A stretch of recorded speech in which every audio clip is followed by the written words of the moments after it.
Aturan Urusan Mesyuarat dan Usul-Usul DR2 2023, Rang Undang-Undang Perbekalan 2023 menyambung semula perbahasan atas masalah bahawa rang undang-undang ini dibacakan kali yang kedua sekarang.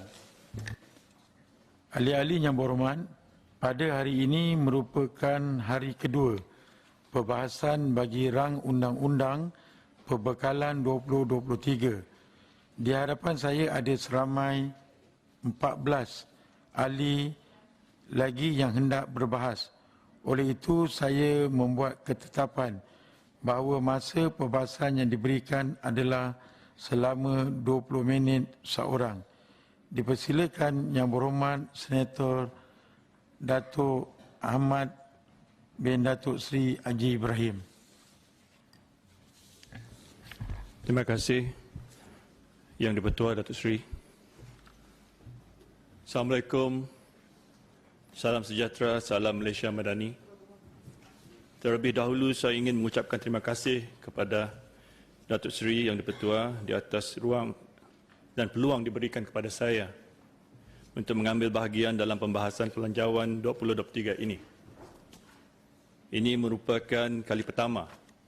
Saya mohon maaf makan masa yang lama untuk saya memilih topik. Dengan izin.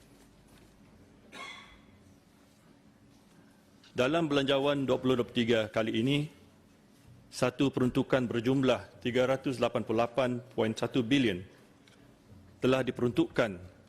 Dari jumlah itu, 289.1 bilion ringgit adalah perbelanjaan mengurus dan pembelanjaran pembangunan pula adalah 99 bilion dan termasuk 2 bilion simpanan luar jangka.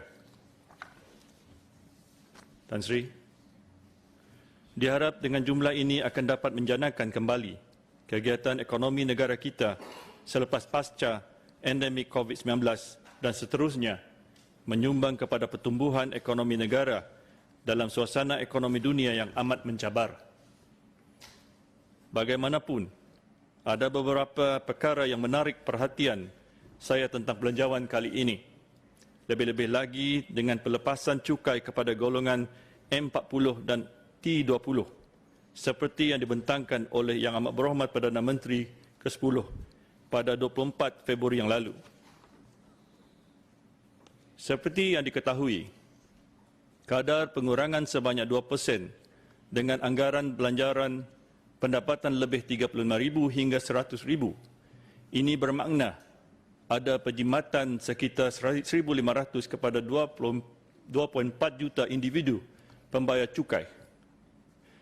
Saya menyambut baik dengan cadangan ini. Tetapi untuk golongan pendapatan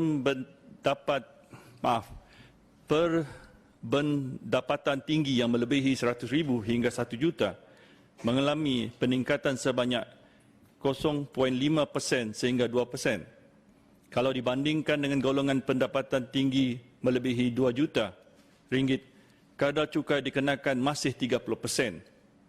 Tiada perubahan. Hanya beza 2% dari golongan pendapatan 1 juta ke 2 juta. Seharusnya, kerajaan perlu menaikkan kadar cukai kepada golongan berpendapatan tinggi T1 yang meraih pendapatan melebihi 2 juta ke atas. Sekurang-kurangnya dari 30% kepada 35% ataupun 38%. Di Taiwan, pendapatan tinggi diberikan 40%. Di South Korea, 45%.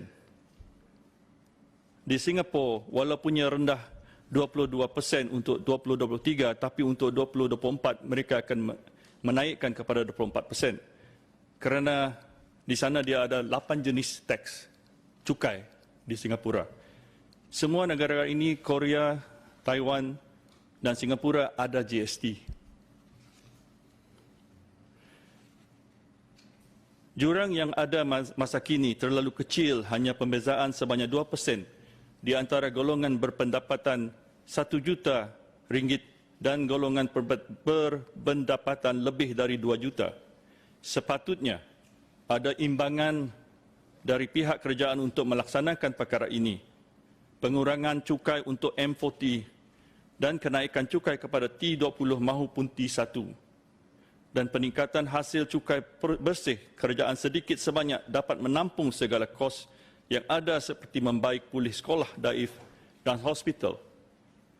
Saban tahun kita melihat golongan berpendapatan tinggi ini jurang peningkatan mereka terlalu tinggi jika dibandingkan dengan golongan B40 dan M40. Lebihan itu terlalu ketara. Jika dibandingkan, kerajaan mesti ada will dengan izin Tan Sri Yang di-Pertua. Apabila will itu dapat dilakukan, maka dapatlah kita melihat aliran hasil itu dan boleh disalurkan beberapa segmen pembangunan dan kemudahan kepada rakyat. Ada perkataan mudah tu, azam. Azam. Ya. Terima kasih Will, Tan Sri. ya. Azam. Kerajaan mestilah berani untuk menaikkan kadar cukai kepada golongan T20 dan T1 seterusnya, dapat meningkatkan semula hasil pendapatan negara dan tidak hanya tertumpu kepada golongan M40 yang semakin hari semakin dihimpit dengan suasana kelembaban ekonomi terlalu mencabar dan menencat ekonomi sedia ada. Tan Sri Yang di-Pertua, saya berharap agar kerajaan mencari mekanisme dalam membendung permasalahan perangkap pendapatan sederhana dengan izin middle income trap. Yang di-Pertua, sikit sebanyak menjejas keadaan ekonomi golongan pertengahan M40.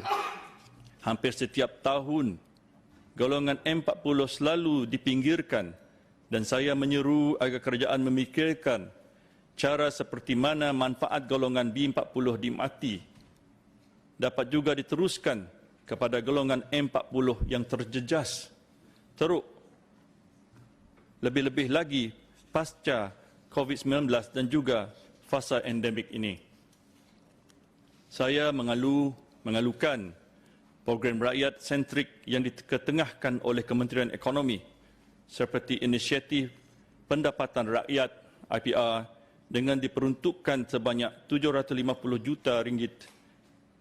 Perluasan IPR harus disegerakan dengan kadar yang cepat, tidak hanya tertumpu kepada kawasan tertentu tapi boleh menggunakan pakai kaedah jualan rahmah di setiap kawasan parlimen dan harus dipromosikan agenda-agenda sebegini kerana ini merupakan inisiatif kerajaan persekutuan untuk menyelami denyut nadi rakyat. Tan Sri Yang di-Pertua, saya mengesyorkan kepada pihak Kementerian Perdagangan Dalam Negeri dan Kos Sara Hidup supaya menjadikan menu dan jualan rahmah sebagai satu kerangka dengan izin framework untuk menangani masalah kos kenaikan harga barang. Dengan pemantauan sebagainya, sekurang-kurangnya sedikit sebanyak mengawal kos harga siling atau dapat memecah tembok kartel yang selama ini mengganggu harga. Selain itu, perluas dan perkembangkan jualan ramah ini dari semua sudut atau variasi barangan, tidak terkecuali kepada makanan dan barang keperluan harian seperti barang basah dan kering, dan baru-baru ini disebut baju Melayu dan baju kurung juga dikurangkan di bawah pasaran rahmah ini. Tetapi mencukupi semua barangan termasuk kasut, telefon bimbit, televisyen, wifi dan sebagainya. Tan Sri Yang di-Pertua, saya ingin menyentuh sedikit mengenai insentif PAS bulanan tanpa had Mai 50. Saya amat berharap supaya apabila fasa 2 pelaksanaan program transformasi perkhidmatan bas berhenti-henti SBST yang akan diperluaskan termasuk di kawasan di Kuching mungkin boleh diperluaskan, yang akan diperluaskan termasuk kawasan di Kuching mungkin boleh diperluaskan sampai ke Serian dan Lundu di bandar-bandar yang di luar bandar besar. Harus menggunakan pakai kaedah yang sama di Kuala Lumpur, walaupun kita mengetahui keadaan tidak sama antara Kuching dan Kuala Lumpur. Sekurang-kurangnya kaedah BRT, Bus Rapid Transportation, dapat dirasai dengan lebih ramai rakyat kita. Tan Sri Yang di-Pertua, pengenalan cukai barang mewah seperti yang dibentangkan dalam Belanjawan 2023 yang lalu seharusnya dijadikan sebagai sempadan, kerana sebelum kita mempunyai satu kaedah cukai yang sistematik dan diakui diguna oleh semua negara-negara maju, dengan lambakan cukai-cukai baru ini perlu dilihat dari aspek jangka panjang dan jangka pendek. Saya mengalu-alukan pengenalan cukai barang mewah, cumanya saya tidak mahu cukai barangan mewah itu sebagai alternatif kepada GST. Dengan izin Yang Pertuan, Tan Sri Yang di-Pertua, saya melihat dari sudut yang positif dengan pengenalan cukai barang mewah. Mungkin ini sebahagian daripada usaha kerajaan untuk mengembalikan lagi. Bukan bawang yang bermakna. Maaf Tan Sri, tersasul lidah saya. Bulan puasa. Bulan puasa ya, terima kasih. Saya ulangi. Mungkin ini sebahagian daripada usaha kerajaan untuk mengembalikan lagi GST dengan kadar yang berpatutan, mungkin 2% atau 3% untuk permulaannya. Kita tidak boleh menidak GST secara bulat-bulat, kerana GST adalah sistem pencukaian yang paling efisien dan sistematik. Cuma yang menjadi masalah kepada kita ialah pelaksanaannya. Sekiranya GST diperkenalkan semula, nescaya hasil pendapatan negara akan terus meningkat, dan insya-Allah ini adalah satu cara atau kaedah kerajaan untuk mendapat hasil bersih negara. Tan Sri Yang di-Pertua, kering lidah, maaf. Tan Sri Yang di-Pertua, izinkan saya menyentuh sedikit. Tan Sri Yang di-Pertua, saya boleh nak celah sikit. Ya, boleh. Pasal GST. Saya sangat bersetuju GST kalau dikembalikan. Tapi Yang Berhormat Senator tidak menetapkan berapa peratus jumlah yang perlu diperkenalkan oleh pihak kerajaan.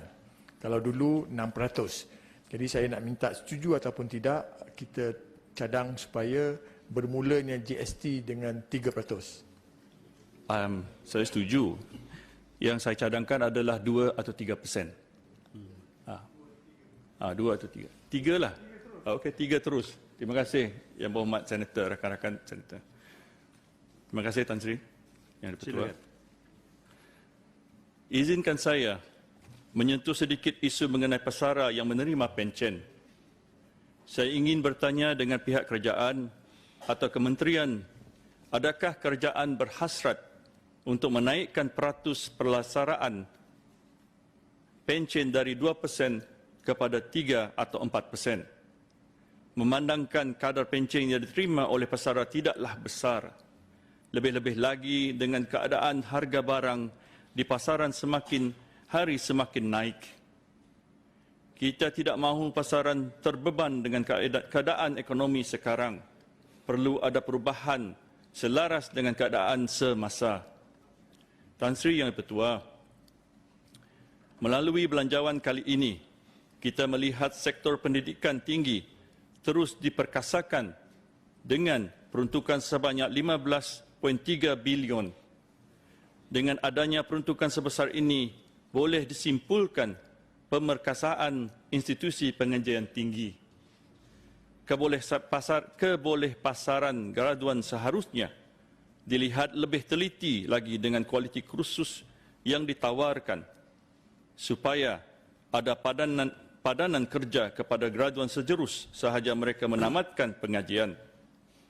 Kerana kita tidak mahu jurusan atau kursus yang diambil oleh graduan tidak kena-mengena dengan bidang yang dicuburi oleh mereka.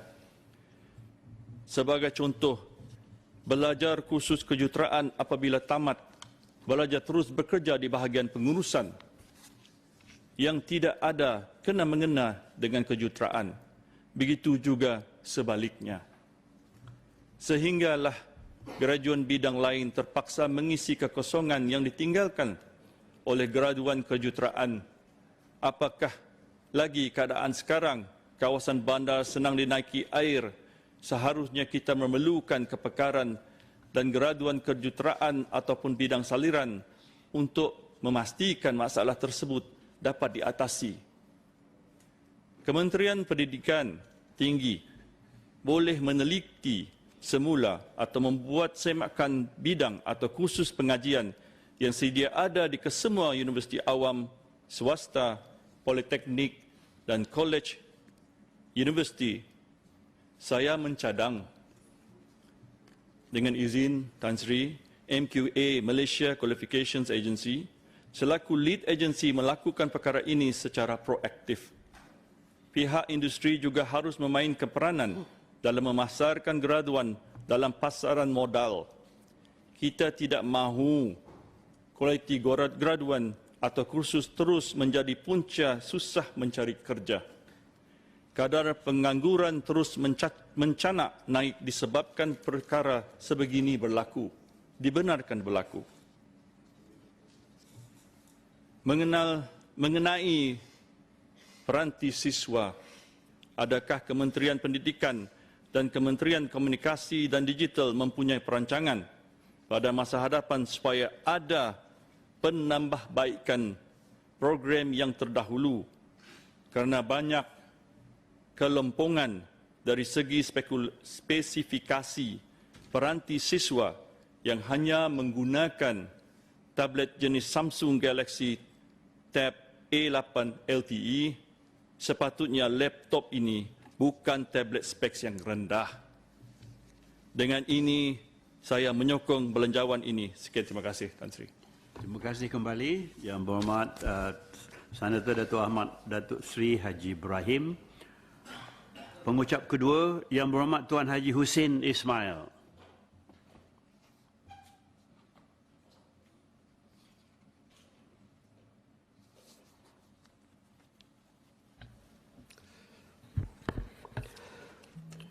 Assalamualaikum warahmatullahi wabarakatuh. Alhamdulillahi rabbil alamin wassalatu wassalamu ala Rasulillah wa ala alihi wa ashabihi ajmain. Rabbi shrah li sadri wa yassir li amri wa hlul 'uqdatan min lisani yafqahu qawli. Yang dihormati Tan Sri Yang Dipertua, teman-temannya, saya ingin merakamkan ucapan terima kasih atas peluang yang diberikan kepada saya untuk turut sama dalam membahaskan RUU Perbekalan 2023.